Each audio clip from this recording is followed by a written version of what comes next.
चंदनपुर गांव में गर्मी का मौसम जब भी आता था, पूरे गांव में दहशत फैल जाती थी। इस बार भी गांव के लोग इसी विषय में बात कर रहे थे।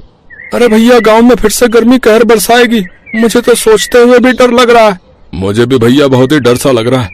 जितना सुंदर और हरियाली से भरा हमारा चंदनपुर गांव अभी है, कुछ दिनों बाद जब गर्मी पड़नी शुरू होगी तब हमारा पूरा गांव जो है सूख जाएगा भैया।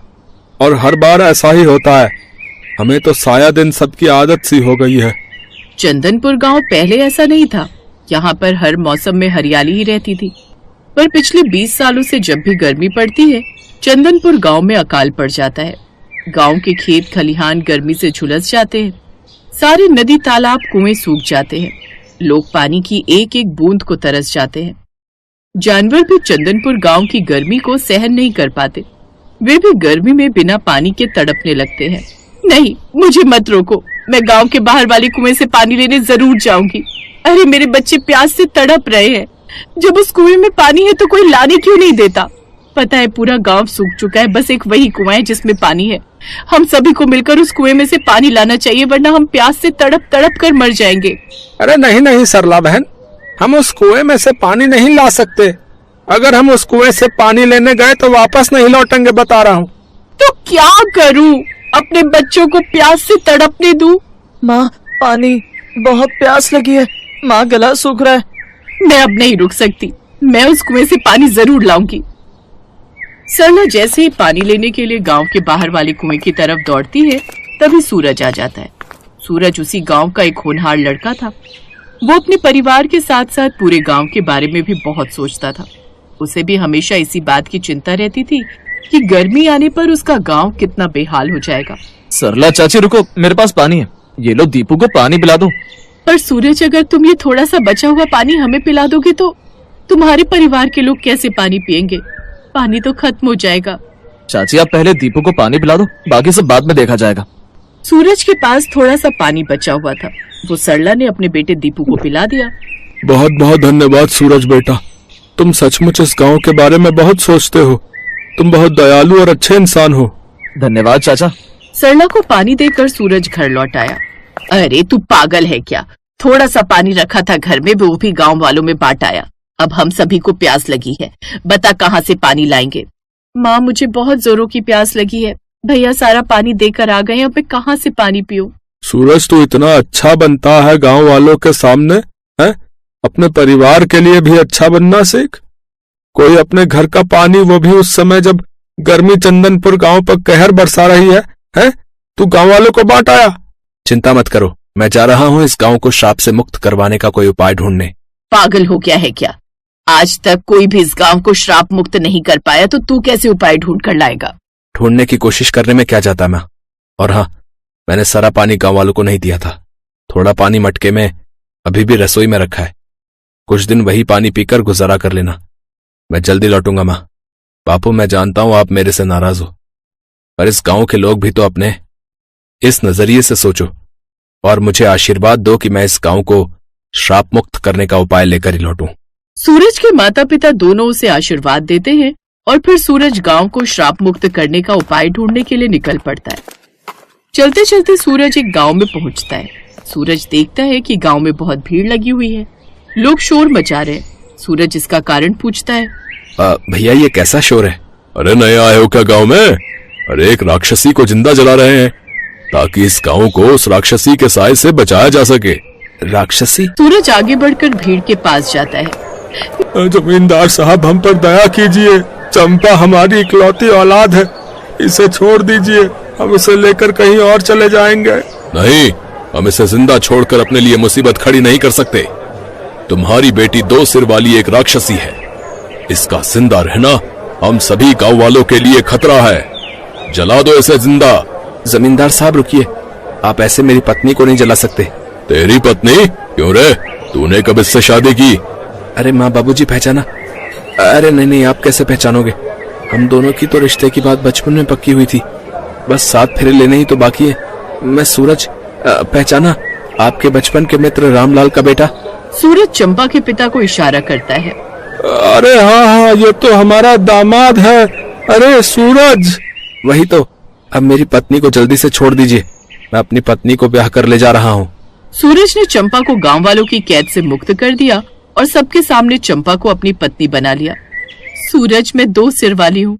मैं जानती हूँ तुमने मेरी जान बचाने के लिए झूठा नाटक किया था, पर अभी भी समय है, तुम चले जाओ। मैं अपने माता पिता के साथ इस गांव से कहीं दूर चली जाऊंगी। नहीं चंपा, अब मैंने फैसला कर लिया है कि मैं तुमसे ही शादी करूंगा। अगर मैंने तुम्हें ऐसे छोड़ दिया तो गांव वाले तुम सबको नहीं छोड़ेंगे। तुम्हें मेरे साथ सबके सामने इस गांव से विदा होना होगा। जा बेटी, सूरज बहुत अच्छा लड़का है। हमारे तो भाग्य ही खुल गए, सूरज जैसा दामाद मिला। सूरज चंपा को विदा करके अपने साथ लेकर चल पड़ता है। सूरज गांव लौट आता है। चंपा को देखकर सारे गांव वाले शोर मचा देते हैं। अरे जानकी, तुम्हारा बेटा तो श्राप से मुक्त करने का उपाय ढूंढने गया था, पर ये तो एक राक्षसनी को उठा लाया। बताओ। इसे देखकर सब डर रहे। अरे 2 सिर वाली इस राक्षसी को गांव से हटाना होगा। बस कुछ दिन की बात और है, मैं यहाँ से चला जाऊंगा अपने माता पिता और अपनी पत्नी चंपा को लेकर। आप सबको घबराने की कोई जरूरत नहीं है। चलो चंपा। गांव में पानी नहीं था। गर्मी से सब परेशान थे। चंपा सूरज से बोली, सुनिए, घर में पानी नहीं है, मैं कुएं से भर लाऊं? चंपा, यहाँ पानी अभी नहीं मिलेगा, हमें दूसरे गांव से ही लाना होगा।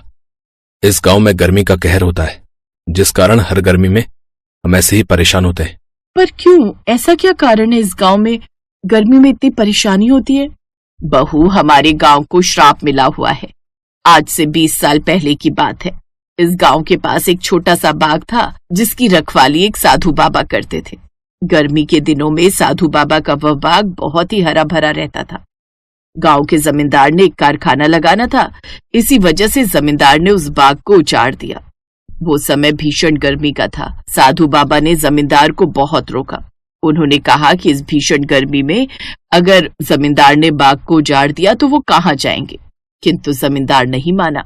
साधु बाबा ने क्रोध में श्राप दिया कि हर बार गर्मी इस गांव पर कहर बरसाएगी, और तभी से श्राप के कारण इस गांव पर गर्मी का बहुत बुरा कहर बरसता है। थोड़ा बहुत पानी जो बचा हुआ था, चंपा ने उसी से गुजारा किया। एक दिन चंपा गलती से गांव के बाहर बने उस कुएं के पास चली गई, जिसके पास जाने के लिए सबने सख्त मना किया हुआ था। अरे ये कुआं तो कितने शीतल जल से भरा हुआ है, फिर गांव के लोग गर्मियों में यहाँ से पानी क्यों नहीं लेते? शायद गांव के लोगों को इस कुएं के बारे में पता नहीं है। मुझे तो बहुत प्यास लगी है।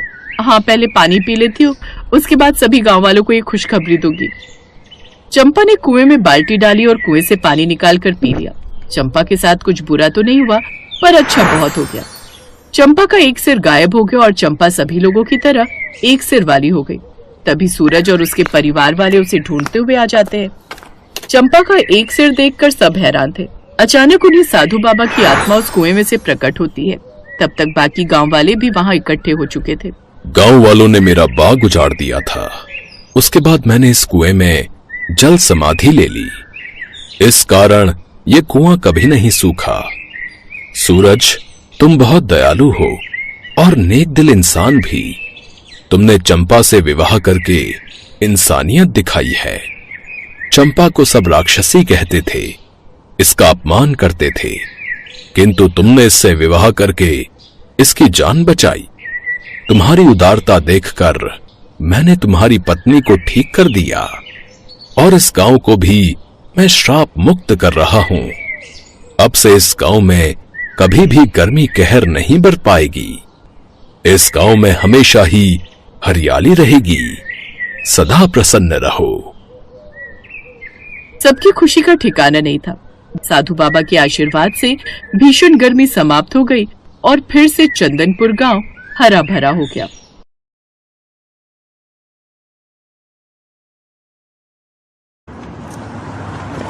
मम्मी, एसी ऑन कर दो, बहुत गर्मी हो रही है और मुझे बहुत जोरों की नींद भी आ रही है।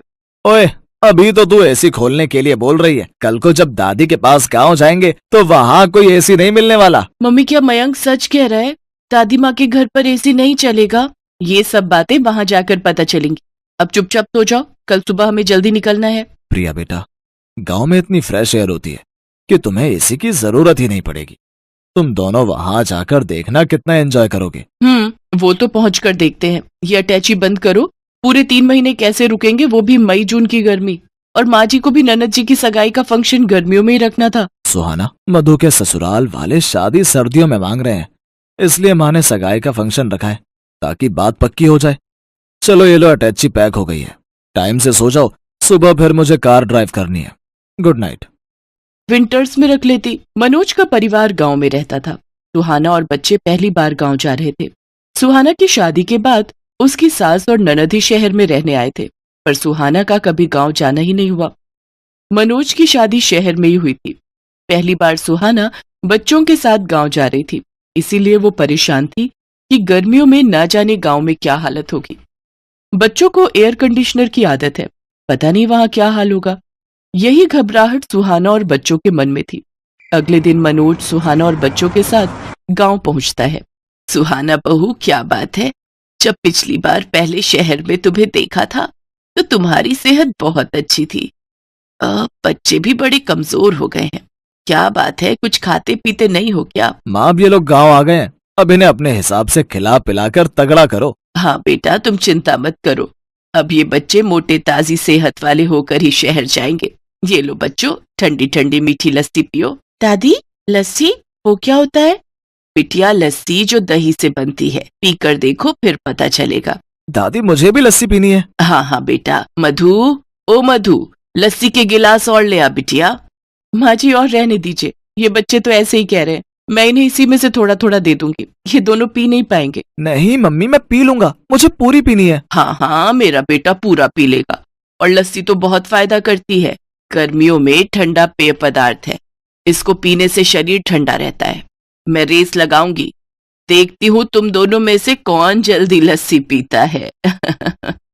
सुहाना देखती है प्रिया और मयंक गटगट लस्सी पीकर गिलास खाली कर देते हैं। उन्होंने बहुत शौक से लस्सी पी थी। कई बार सुहाना शहर में बच्चों को दूध या दही देती थी तो नहीं लेते थे, जबरदस्ती देना पड़ता था। पर आज तो दोनों बच्चे लस्सी को एकदम से पी गए। दादी, मैं फर्स्ट हूँ। दादी, मैं फर्स्ट हूँ। हाँ हाँ, दोनों फर्स्ट आए हो, अब तुम दोनों को इनाम मिलेगा। ये देखो, बाग के पके हुए मीठे मीठे रसीले आम। तुम दोनों बच्चों को आम पसंद है ना?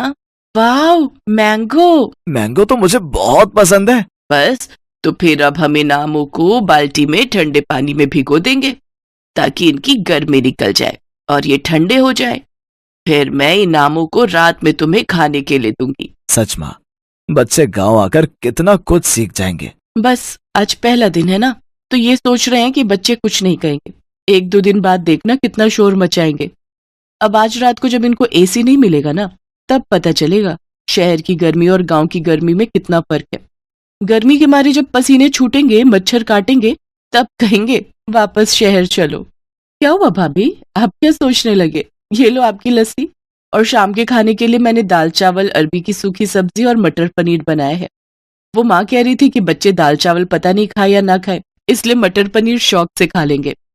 हाँ हाँ ठीक है, वैसे मैं आऊँ क्या तुम्हारी हेल्प के लिए? नहीं नहीं भाभी, वो तो सब लोग मिलकर कर रहे हैं, आप आराम करो। कितने दिनों बाद तो हमसे मिलना हुआ है। मैं थोड़ी देर में खाली होकर आपसे बात करती हूँ, आप माँ के साथ बैठकर बातें करो। बच्चे गांव आकर सचमुच बहुत खुश थे।